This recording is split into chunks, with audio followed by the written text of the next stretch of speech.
Hello and welcome to the Lowdown, the official Download Festival TV show with me, Bees. We're here for the next hour to talk all things download. You know the drill. We're diving straight in with this week's Lowdown Certified Rager. Is this going to go to me beating my chest again?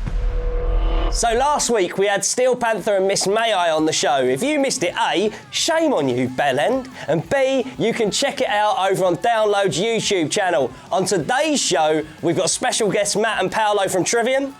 Probably going to be one of the craziest shows I think we've ever played. Every time I've been in there and watching any other band, the vibe is always insane. So I think with that set, with the environment being in the tent, it's going to be absolutely crazy. And we also caught up with Feed the fucking Rhino. People are three hangovers deep by that point. We said to you, didn't we? Because I think we got interviewed with you literally straight after. Yeah. And Jimbo was still hungover from the night before. A 3-day calm down, just like that. Top guests, so don't go anywhere. Right, rad news time. If you didn't see, Download just announced another buttload of bands to the already insane lineup. Just added Against Me, Royal Blood, Tax the Heat, The Dirty Youth, Kid Karate, Lawnmower Death, The Wild Hearts, Artemis, Chevelle, Monster Magnet, No Hot Ashes, and Marmozets. Speaking of which, was my crane all right there?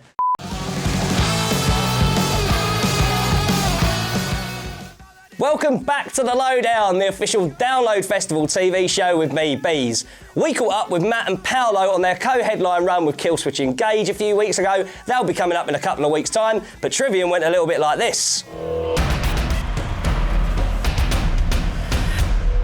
Welcome, Paolo and Matt, to the Lowdown. Right, you are playing the Red Bull stage. How the hell did this concept come up? Because it's as intimate as something as massive as Download could get. We wanted to do the stage we were originally intending on doing the first time we were supposed to do Download, but play the exact same set we were going to do that we did on the main stage. Right. Including cutting one of the songs off the set that we had to cut. Oh, amazing. Yeah, so it's going to be like the true to the exact set of what it was on the main stage, but on the stage we were going to play. Right. And are you anticipating more chaos just because it's in a controlled I think it's place? going to be probably going to be one of the craziest shows I think we've ever played. Every time I've been in there and watching any other band, the vibe is always insane. So I think with that set, with the environment being in the tent, it's going to be absolutely crazy. And the Trivium of the Ascendancy cycle was party hard. Yes. So you were on first thing in the morning on a Saturday, drunk, hungover, or about to drink. How were you on that day? How was I? I was still, my nose was still bleeding from a couple nights before that. Yeah, man, I'm saying that's... It was dark times. Crazy, man. Wow. No, unprofessional. That was fun though. I mean, It was kind of crazy. You never expect a moment like that to kind of just come out of nowhere. And we're just these dudes coming from the States. We were in the van, coming over, being on a bus for the first time ever, and then all of a sudden, hey, you're gonna play the first slot of Download, it's Saturday, and expecting nothing, and then our lives changed, and it was insane. Did you really go in with no anticipation? Oh yeah, no, it was like 10:59, and there was no one there. We're like, this is gonna suck. Yeah, the gates are closed. There was gonna be like 5 people who were gonna show up and be like, oh, you guys We're almost suck. kind of regretting it. First, we're like, well, maybe we should have just done the tent stage. At least it would have been some Packed. people there. And then when the gates opened, Braveheart. Yeah. Oh yeah, full on coming down the hill. Yeah, it was definitely one of the most epic moments of our lives. Yeah. So having played Download for 9 years now, what is your favourite Download memory ever? I hardly remember the first one. And Right. I mean, maybe it was a little bit of it, just the... Nosebleed. Yeah, maybe. And I'm not condoning that, children. The only thing you should put up your nose is Neil Med sinus prints, all natural. But yeah, I mean, what happened, with that show, because the way we were living back then, the way everyone remembered us then from the first couple of magazine things, when we finished that, we're really lucky we played well. How did we play well? Because I was hardly able to speak after the show, but everything worked. So we said, in order to be able to do this professionally, in order to be able to pull off that kind of performance nightly, we can't live like that. We have to do this pro. And some guys can do that. Some guys can party every single night and treat their bodies like an amusement park and play amazingly live. I can't. And in order for me to sing perfectly as perfectly as perfect should be for all of our fans, for the people that come out and make us who we are, that show I think really made us all realize if we want to keep doing this, we can't keep doing that.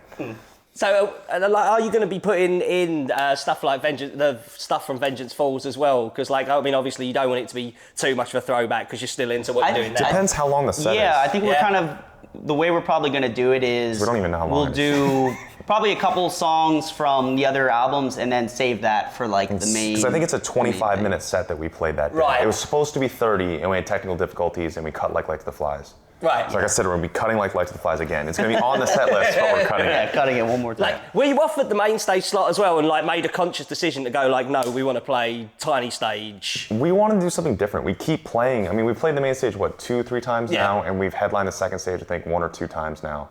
So it's how are we going to make this different, especially on an anniversary where we're not going to do an anniversary tour? Yeah. Or maybe we will. I don't know. Were you tempted to do an anniversary tour?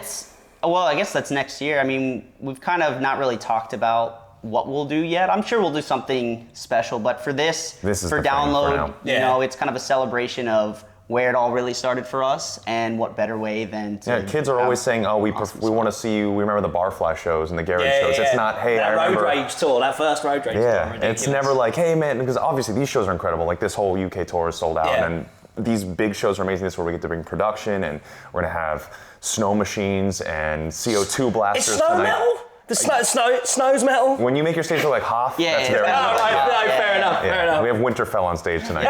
Amazing. So we've got snow and CO2 and all this crazy shit that's gonna happen tonight. So we want to make it as punk rock as possible in a festival, which is kind of hard to do because a festival's a big setting. And Especially the only way Download to grandiose. and you can't do that really. I guess you can do that on the main stage, but if people saw Wacken, we could do full production, all that stuff nowadays, but we want to do a festival setting and give back to our fans, and what better way than the smallest stage possible. I think at the end of the day, if you can't strip away the production and still have a great show, I mean, then there's something wrong there, and there's something to be said for playing a show with not much behind you and just letting the music testament to strength of songs. It definitely let it just speak for themselves. Right, let's let the music do the talking. Stick around, these guys are going to be answering your question later on. Bollocks! The door. Listen, we're just going to play Strife and these guys are going to answer your questions later. That was Trivium with Strife. Matt and Corey will be back at the end of the show to answer your fan questions. It's exciting, isn't it? Right, here's a question for you. Are you in a band? Do you fancy playing the Mighty Download Festival this year? Something to do on a weekend, isn't it? Best go take a look at the Red Bull Studios website now. We might just be featuring some of your journeys a little later in the series. Go check it out. I'm guessing, is it going to be down here? Not there it is. Don't go anywhere, as after the break, I catch up with Feed the Rhino. Crossfaith have another festival tip of the week. I know you can't wait for that. We'll be giving away a pair of VIP weekend tickets to Download in the mighty Downloads Big Ten, and the winner of last week's mystery prize for the Caption comp will be revealed. Ooh, aye? How am I supposed to do that? Like David Draymond? Ooh, aye?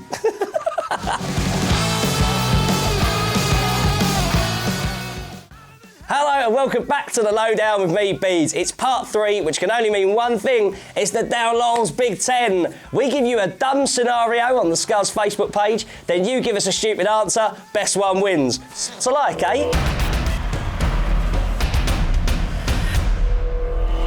Right, here we go then. In at number 10, Joe Bradbury says, Juan in a million and it will sell Mexican sombreros. Arriba. Number 9, Paul 6 said, I'd open a stall called I Feel Like Crepe. See, there's a poo joke. And it would sell customisable pancakes with hundreds of different toppings. Number 8, Matthew Perfect says the Scrapyard, where people could weigh themselves in to show off how much metal they have taken in during the festival and give away free beer to the winner. You'll be popular. Number 7, Paul Mooney says, my stall would sell fine delicacies such as cheese-flavoured pants, puke-flavoured pillows and beer-flavoured t-shirts and be called Inevitability. I'm not camping near you. Number 6, Stuart Frogboy Warren said I'd call it Iceland and sell horse meat.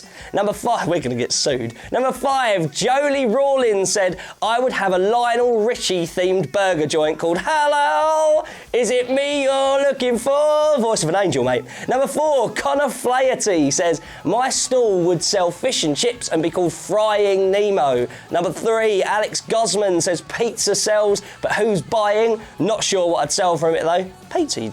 Div. Number 2, Paula Kiley. Sorry if I've said your name wrong. It would be called 666, the number of the beef, and it would sell various dead cow dishes. Number 1, and winning a pair of tickets to Download Festival, Paul Evans with the Why Not Dying Fetus tent, a place for all the miserable sods who get bent out of shape when their favourite band isn't announced. Basically, it's just a room with Dying Fetus's entire back catalogue playing on repeat over the whole weekend. Once admitted, punters can't get out until Monday morning to allow the rest of us to enjoy the festival without those whining wallies. Cool, there we go. Congratulations, mate. You're going to Download. 2 VIP tickets coming your way, and we'll be in contact over Facebook. The rest of you, better luck next time. Check out the Scuzz Facebook page to see what the next Download's Big 10 question is. You could be Paul Lear or Nick Smith, who won last week's competition. Congratulations, both of you. Right then, this next band are truly one of the most explosive live bands around, and their new album is an absolute rager. Let's see how they are getting ready to set their charges for Download. It's Feed the Rhino. Welcome to the Lowdown, Feed the fucking Rhino. How you going? I'm good. How are you? So, Download Festival, you did it in 2012. Like, having known you lot personally for a while, I know that it's something that like you take super seriously, and the months run up to it is like, this is a place to mark territory and to make people stand up and pay attention to what you do. It felt like that was a big moment for Feed the Rhino Download 2012. Yeah, absolutely. I mean, it's the old cliche, isn't it? But with Download, it's the festival that you grow up watching, and you know, your sort of childhood heroes play there, and you want to go there and do a good job. So for us to play there and be a part of it was something really special, and hopefully this time round it'll be bigger and better than it was in 2012. Yeah, like getting the opportunity to go out and sort of, in a way, prove ourselves to ourselves, but and to, you know, a really big crowd was like awesome, and it was just like, definitely. It was a great reaction that year. It was, especially as we played on a Sunday as well. We played early on a Sunday, and the turnout was... Yeah. Like three hangovers deep by that point. We said to you, didn't we? Because I think we got interviewed with you literally straight after. Yeah. And Jimbo was still on the night before. A 3-day calm down, just like that. And like, yeah, it was good. It's funny, like before you turned up, we were talking about. I saw you lot play at the Old Blue Last years ago, and I remember that. There was a moment like Old Blue Last, was that? Goes to the Thousand. The Plight. Was the Plight? Yeah, it was the Plight. Yeah. And like I always remember thinking that's a blueprint for the way bands should be. In that, like, it was a room full of people who couldn't really suss you out, and it was like, if you don't get it, we're gonna make you get it. Yeah. Is it that on a global, on a grander scale? Because people will be walking in there that will know of your name, and will know of your reputation, but not know what to expect or what you sound like. Yeah, is it a moment to kind of make people go, "This is what we're about"? Yeah, I mean, we try and do that every time we go out. I mean, like, the thing is with us playing live, it's always something we've really enjoyed doing, and everything we do, we never plan anything. We just go out and we do it. Playing live is everything to us. I mean, you know, with record sales and stuff, it's you know how the market is nowadays. With you know, they're not non-existent, but for us, playing live is what it's all about. That's you need to go out there. You need to get yourself into people's faces, and you need to get yourself recognised. Yeah, we're not like the sort of band that sort of goes out and we want to sort of induce this like massive pit of violence or anything like that. We just want to create excitement. We just want to create excitement. We just want to go out and we just want to have fun. Yeah. I mean, we didn't turn around to someone and go, look, can you do yourself a favour and like smash your head into that wall over there, please? Yeah, nothing like that. We want to leave a reaction and make the kids feel something. And it's the sound of the band is naturally going to bring that sort of thing. Do you know what I mean? There's not a lot in the way of pleasantries when it comes to Rhino. No, I mean, it's always been in your face. It's beautifully brutal, though. It is, mate. Mate, I love that shit. You know that. Yeah. But we didn't plan it to be like that. It's not like we sat down and we were like, we want to sound this certain way. Literally, when we first got together, it was me, Chris, and James, and I was bugging James for ages. I was like, come on, let's get together. And his brother Sam. But like, he come a little bit like later. But I was always bugging him. I was like, look, I really want to play some heavy music. Let's get together. And he was like, yeah, all right, so let's do something. And we literally, we turned up at a practice room and we plugged in. And that was it. We plugged in and we played, and that was it. We wrote like 2 or 3 songs in our first practice, I think. Yeah, we did. We wrote. We had what did we write? The Butchers. Sitting Ducks, can't and remember what Mr. song Red it Eye. was, but- And we done that in our first ever sort of jam together. Yeah. And that's the way, and from then on it just... Something I always love about our late night conversations is the willingness to not fit in with anyone else. It's not a case of we don't want to be part of that scene and we don't want to be part of that scene. We feed the Rhino and we're our own thing. We don't want to promote scenes. We don't want to promote scenes. We want to promote great music. You know, we want to write. Like we grew up listening to bands like the grunge era, Soundgarden, Nirvana, and 70s. You wouldn't know look as pair of you. Yeah. No, but as well as the whole like sort of new metal vibe and great metal bands and just bands that genuinely made you feel something. Also bands that really sort about. of show that passion. I remember when we were first. It's not about selling started, t-shirts. It's about writing great music and hopefully letting the kids feel something from it. Like when we first started jamming, like I was listening to like loads of Deftones, and like it was just emotional and massive and heavy, and I was like, oh, this is it. This is that's the feeling that you get, and that's what we. It's that's just what we generally that feeling of excitement. You listen to bands like Rage Against the Machine, like say Deftones, Pantera. Deftones is a good example because like they're a band that have always existed on their own terms. Do you know what I mean? People tried putting them in with nu metal. No, not really. People tried putting them in with the post-hardcore stuff and at the drive-in and all that stuff that happened afterwards. They just did what not they wanted really. to do. Like they just kind of sit on their own terms. So I can see a correlation there. Exactly. I mean, there's a few bands. Does that make you stand out on a festival bill as well? Do you know what I mean? There's so many different bands that are there. I hope so. That's what I think. I think everyone would like to sort of like put a band in a pocket. They'd be like, that band is a hardcore band, or it's a rock band, or it's a metal band. But at the end of the day, with us, we've never sat down and wanted to be anything. We just wanted to be a band that played. We're all a bit sort of too old and too long in the tooth now anyway to fit into any scene nowadays. We've been doing it for a long time. Stubborn, I think, is the word, mate. I think you're right, and I think we just, we're confident with what we do. Yeah. Without being arrogant, hopefully. No, and just all right. And we just want to go out there and put it in people's faces, and that's it. And there's the third record is done and dusted. Like, it probably won't be out in time for download, but having heard a couple of demos a while ago, like it feels like there's an added. Not like I think know-how's a kind of interesting word because you've been a band for a couple of years now. You know what you're about. You know what you do well when you're adding to that. Like it feels like it's definitively Feed the Rhino, but there's a melodic edge that like. It's a song. I think it's just better songwriting. Massively. Yeah, I think we've just sort of. Is it fair to say it's more melodic though? It's definitely more melodic. It's lost none of the crunch. I mean, it's still really brutal, but it's definitely got a melodic edge to it, and I think that's just a maturity and. Sign of being a The thing is, when you're writing different songs or you're writing an album, like when we first started writing Mr. Red Eye, we was all in a certain sort of place in our life, and we was all having sort of different personal experiences and stuff like that, and that come together and wrote that album. We've been together now for like over 5 years, I think, and we've come along as sort of like five blokes coming along, and where we are now, that sort of has influenced us in writing this album. I think we wanted the maturity is just a natural progression. We wanted to use other influences as well, basically. We wanted to use our other influences other than just being really heavy all the time. We wanted to use our other influences that are just as important growing up into the new record. We feel like as a band we're stronger and more tight than we've ever been before. But it was easy to write this record though compared to the others for me. It was, yeah. It just come together really easy. Well, it was the flow of the album was just we were writing stuff and we was like not unsettled by it. We were writing and we were like, well that's it.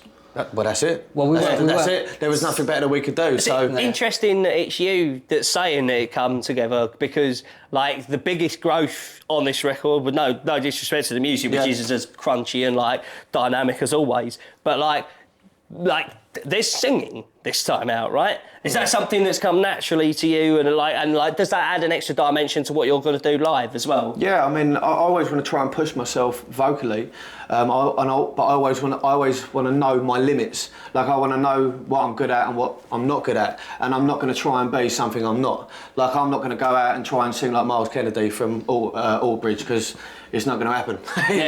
But I can go and sing how I'm going to sing and try and make it sound to the best of my ability within Feed the Rhino. But at the same time, a lot of it is not just down to me, it's down to these guys. They kind of pushed me in that direction and said, look, you can actually do that. And I'm like, I think do you reckon I can? Us You know, as it's a a group. band, we generally push Lee quite a bit as well. Not We'll push each big. other. Oh yeah, we'll push a little bit. In fact, I'm beating every session, just beating in the corner. But I think that goes for every member of the band. Though we're all pushing each other to improve and do better. And Yeah, we want to and write progress. Every time we write something, we to be blunt, we don't want to put out shit. We don't want to put out crap. We want to put out a good record, and we believe with this one that it will be the record that we've wanted to write for many years. Well, it's the record that we're most proud of, and we're looking forward to playing it. And to me, that's all important. I think that's what's important. Yeah, definitely. Stoked on being at Download? Yeah, definitely. Yeah, over the moon. Absolutely. Over the moon. Always stoked about being at Not only Download. do we get to play the most awesome festival around, but we get to see Aerosmith. get messed up for a few days as well. Nice. You're gonna come down for the whole weekend and take it in. we always That's do. blinding. We always do. We always like come and hang out. We like sort of. It's a great social event. I just hope it's we're wicked. playing on a Friday, not a Sunday. Otherwise, Sunday we're going to be walking on the street. Oh God! And is there any particular band this year that you're like, I fancy some of that? Yeah. Sixth. Dillinger that's as well. great, yeah. Dillinger's going to be awesome. Let Live are going to be awesome. Aerosmith. Rob Zombie as well. I want to see a bit of Rob Zombie. Fade the Rhino are going to be bloody awesome. Make sure you catch them. Stick around for more from the Lowdown. We'll see you after the break where Trivium will be answering your fan questions. But before you go, here's one of many very, very important, not to be missed festival tips from Crossface, Ken and Hiroki. It went so well last week, why wouldn't we do it again? Shouting free music all through the night. Make sure no one sleeps. Give them Jägermeister.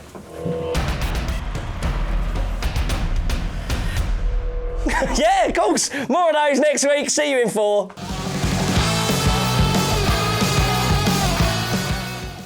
Hello and welcome back to the final part of the Lowdown, the official Download Festival TV show with me, Bees. Let's dive straight into the fan questions with Trivium. Let's do it then. Come on then.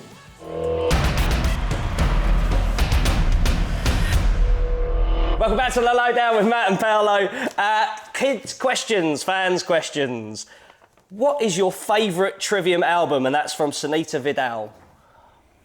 It changes all the time. Yeah. I was just asked that a minute. Someone held a gun to your head right now. I'm not going to. I would first say, why are you holding a gun to my head asking what my own favorite album is? Today I'll say... I'd probably go right now, probably with Shogun. I've been enjoying playing that song lately.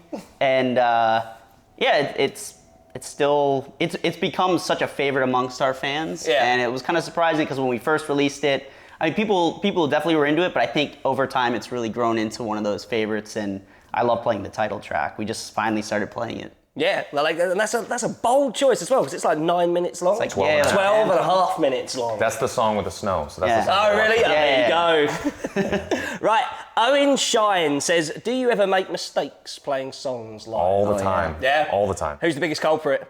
Probably me. Throw him into it, yeah. Probably me, yeah. Yeah, you got probably the most going on that you have to kind of stay on top Guitar, of. singing, thinking about what I'm going to say, thinking about what I'm going to eat tomorrow, that kind of shit. Tyler Joel asks, on that theme, Colonel Sanders or Ronald McDonald? Neither. Neither. Paolo? If I had to pick, definitely Colonel Sanders all the way. All right, it's killer beard. Jason Taylor Soul Singer says, who tattooed your sleeves? Oh. No? You? No. No, I got him. Khalil Rinty did the left. Okay. Brian Bruno did the right. Cool. Johnny Harris says, what do you think of Gent and the concept of 7 and 8 string guitars? I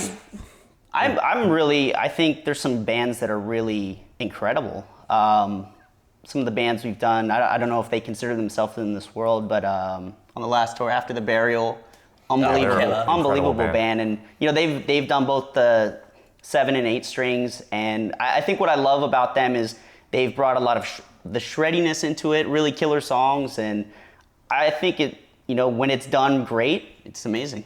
And I think that bands should just avoid that term because every 5 or so years there's a new term. I don't think it's really the bands though that usually place it. Kids that are it's 50-50 kids that hate that style and kids that love that stuff that use that term. I think it's limiting. Ever tempted to go into the 7 and 8 string world? Oh, we've used 7 strings since Spot the 05. non-musician. Yeah, we've been using 7 strings since 05. Oh, killer. And 8-string, no, it's not for us. No. But we've had 7-string since before that weird spelled word has existed. But we'll never go to that style, no. Mark O'Rourke says, what's the best thing you've ever seen at Download Festival? 40,000 people come run over a hill at 11:01 Yeah, a.m. that'll do it. Yeah. Mark Skinner says, which bands have ever blown you away at a festival? Is there bands that stand out or performances? Many. Oh man. Iron Maiden, Rammstein, Metallica. Well, if we could limit it to just maybe In Flames. Download. Yeah, I think okay. seeing Metallica play Master of Puppets. That was probably. unbelievable. And you know what? The Black Album, the same. It was incredible, but I think just the way they did Master of Puppets, all the video footage they had from back then, it was just. I have chills now thinking about it. You know, it was incredible. Seeing Rammstein at Rock the Park, Rock the City, Rock the Field. It was in what was it called? Romania In somewhere. Romania. It's one of those that weird was festival great. names. Great. It's my first time ever seeing Rammstein. They're one of my favorite bands in the world. Never Right. seen them live. And to see Till riding a giant mechanical bull penis across the stage was incredible. Amazing. No, just Rammstein was truly one of the greatest bands I've ever seen live. And Yeah. I've always known they're great because I own all their DVDs, but to see it in person was It's unbelievable, ridiculous. isn't Yeah. Joanne Mary Slough Bird says, would you like to come to her place for dinner? Lol. I think after the lull in there's like something There's a bad. lull Yeah, at the end. yeah. And then no, seriously, if you weren't in Trivium and you could play in any band, which one would you be Well, in? what's that segue? yeah, like, Oh, that was the same. yeah, the same What kind of my person. house? Let's see. Maybe I'll come over if there's nothing else involved. I don't know. It could be kind of interesting, but I don't know. What band? Wait, what was the second part? I kept thinking about the first question. If you're still mulling it over whether you're going to go Yeah. around. I think the dinner thing kind of threw me for a loop. Is the lull because she's a bad cook, or the lull because she's like a great cook and we should have known about it? I have no idea. I'm too afraid to ask. Or is it that I don't know, Nick if I could- Augustos for dinner? It's too weird a question. Our If drummer I could to just ask. like fill in for Iron Maiden just one show, or even for amazing. practice, just practice. I'd love to just get up there and play and jam with those dudes. And If I could play with them as long as I'm not singing, because I could not sing. Man. Bruce is too great to ever come close to singing anything he does. Connell Norton says, what band did you enjoy touring with most over the years? In Flames. In Flames, Yeah. awesome. We've toured with them, 10 times Yeah. now, probably? Is that as dudes as well as going out and watching them every night? Oh, yeah. Yeah. Especially, I mean, they're the closest band friends that we have in any band, I would say. Machine Head has always been an toured with awesome them band like to tour 10 with. times as Yeah. well. Yeah. And Killswitch too. These Yeah. guys are fun to tour with. What's the strangest thing you've had thrown at you on stage? And that's from Twitter, from Psychophant. A full bottle of warm piss. Oh no, did it hit you?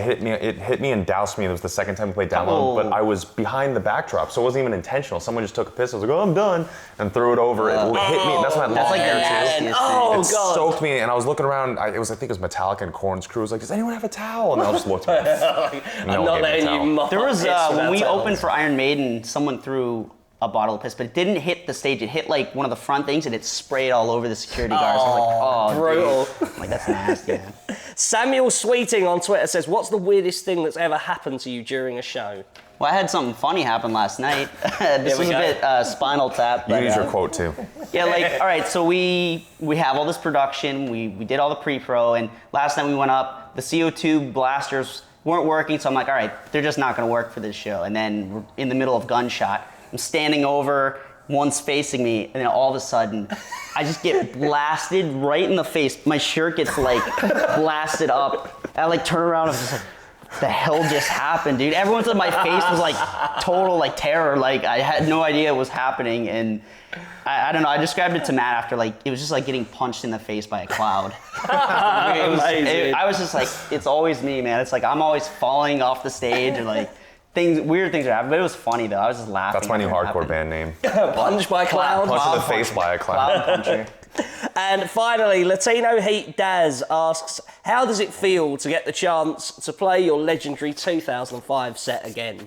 It's an honor to still be here long enough to not only do that, to be playing here at Brixton Academy, and we're just very It's thankful. weird that we're, still young kids and we're playing a quote legendary set over again, that people want to hear something that we did before when we were even younger. over Crazy that again. it's Yeah. nearly a decade Yeah. ago as well. amazing. It feels like that was like a year ago. Yeah. Crazy. But it wasn't. Crazy. Do you still have emotional attachment to those songs as well? Oh, definitely, After this definitely. I amount mean, of when time? you're asking about favorite album, I always go to Ascendancy's favorite album, but favorite song is Shogun. So Yeah, I was joking around. I was like, oh man, we should pull out the old outfits too. Back Oh, you're gonna do it? when I had the muffin top hanging over and the bad I don't know if haircut, we'd be able to fit and the shitty fringe. Amazing, amazing. Well, shitty fringe or not, these guys are going to be headlining the Red Bull stage at this year's Download Festival. That's my other side Cheers for your project. time, man. Fringe. That's my Thanks, nickname. dude. Thank you, man. Shitty fringe, Punch by a Cloud. Look for it next Yes. weekend in Next stores. Halloween. It'll be on MySpace. Yep. Yeah. Next weekend, on sale everywhere.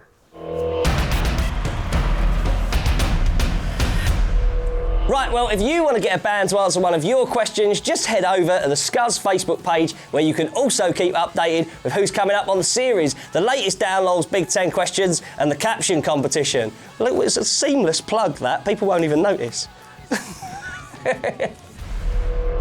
Congrats to Scott Gwatkin at 76, who won last week's Linkin Park Caption competition with Staying Alive. I would do it, but I haven't got the Rob Halford in my vocab. Your mystery prize is the entire Linkin Park back catalogue and their new album, The Hunting Party, when it comes out in June. Not bad, eh? So what have we got for you guys this week? Just Sabaton casually hanging out in a museum. That's right, we want you to send us your caption for this pic Sabaton sent us specifically for the show. You can see this pic posted up on our Facebook or tweet us your caption to @ScuzzTV using the hashtag The Lowdown. Hashtag The Lowdown. Using? Yeah, that's right, using, you heard. Winners and mystery prize shall be revealed on next week's show, where I'll be chatting to Crossfaith and We Came As Romans. And as always, for all your Download Festival ticket needs, site maps, lineups and general information, head over to downloadfestival.co.uk. See you next week.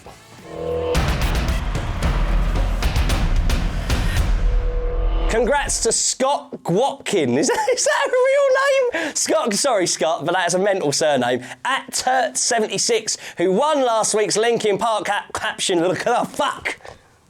His surname's fucking thrown me. Congrats to... Come on. Pull it together, man. Did you just guff? Fucking rotten. Unbelievable, I'm going to be tasting this as I do this next link. Right, congratulations to the superbly named Scott Gwatkin. Sorry, Mark, about laughing about your mate, but can't help myself. At Turt76, no, let's do that again. So it's a weird name. It is a weird name. Ridiculous.